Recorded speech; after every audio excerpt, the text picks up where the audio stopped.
Bratislave sa opäť chystá zaujímavá výstava. Je tu Martinka Macková. Dobrý deň, Martinka. Dobrý deň, prajem. Na čo nás chcete pozvať? Chcem vás pozvať na zberateľský veľtrh medzinárodný, na ktorom sa stretávajú zberatelia naozaj z celého sveta. Schádzajú sa, aby vymieniali, predávali, nakupovali materiál, aby si doplnili svoje zbierky. Tento rok už bude v poradí 12. ročník, čiže už toto podujatie má svoju tradíciu.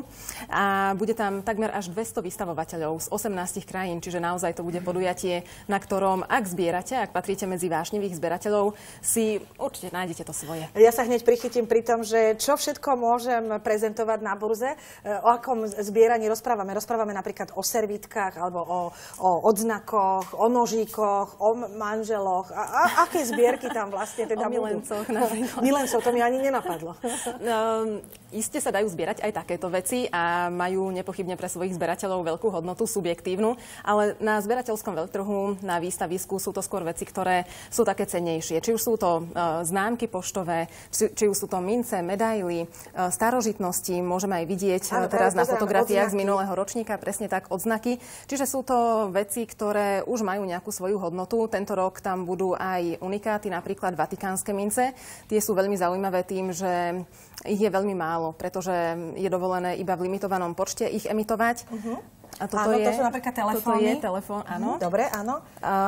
Starožitnosti. Takže starožitnosti, akékoľvek. Akékoľvek starožitnosti a pre dámy napríklad by som povedala, že aj šperky, ak máte rady, takéto staršie šperky, tak si určite prídete na svoje, pretože napríklad aj strieborné prstenie, náušnice, jednoducho veci, ktoré sa dajú aj nosiť, ale samozrejme aj zbierať. Rovnako tak veci z minerálov. Martinka, ako to funguje? Je to jednoducho tak, že ako sme videli na tých fotografiách, prídu návštevníci, pristavia sa pri stánkoch, môžu ohmatať, môžu sa porozprávať s tými predajcami. Je to také veľmi otvorené? Je to také veľmi otvorené, presne tak.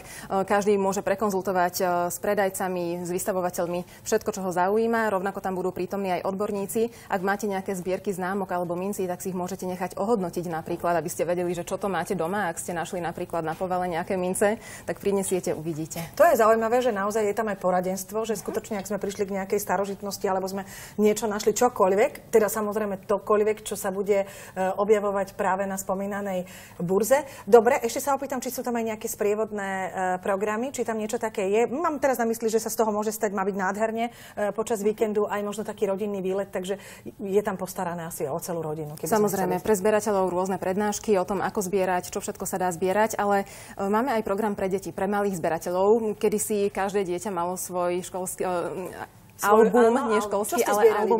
Ja som zbierala známky. Známky. Ja aj známky, aj servítky.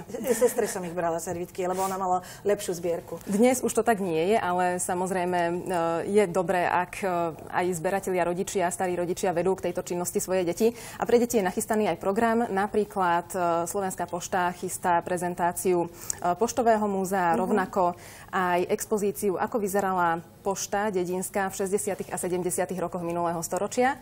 Čiže takými dobovými predmetmi bude zariadená jedna expozícia a deti, a samozrejme nielen deti, všetci návštevníci uvidia, ako fungovali poštári v tom čase. Martinka, veľmi pekne ďakujeme. Myslím, že lepšiu pozvánku sme ani nemohli počuť. Možno ešte ma zaujíma, či tam budú aj nejaké kulinárske, zberateľské záležitosti, lebo máme taký artefakt jeden v kuchyni už pripravený. niečo takéto tam bude, ako máme u nás. Obávam sa, že nie, že lepšie túto v štúdiu a potom aj na televízii. Rada by som vás pozvala. Máme dnes karfiolové hody. Neviem, či ste fanúšikom karfiolu. Som, ale keď sa varí, tak všade ho smrdí. No, pokojne to otvorene povieme. Sme radi, že máme Tibora pri